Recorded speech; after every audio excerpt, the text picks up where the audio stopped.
ಪಾಂಡುಪುರದಲ್ಲಿ ತಮ್ಮ ಧರ್ಮರಾಯರಿದ್ದರು. ಹೆಣ್ಣಿಂದ ವನವಾಸವೆಂದು ಸತಿಯ ನಿಂದಿಸಿದ್ದರು.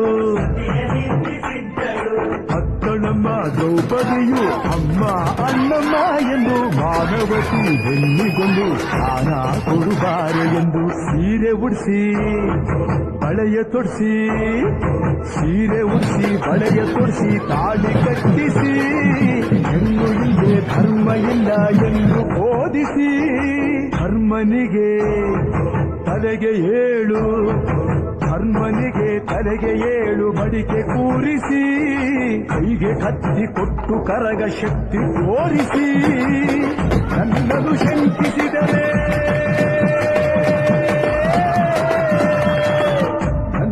ಶಂಕಿಸಿದರೆ ಪ್ರಳಯ ಎಂದಳಮ್ಮ.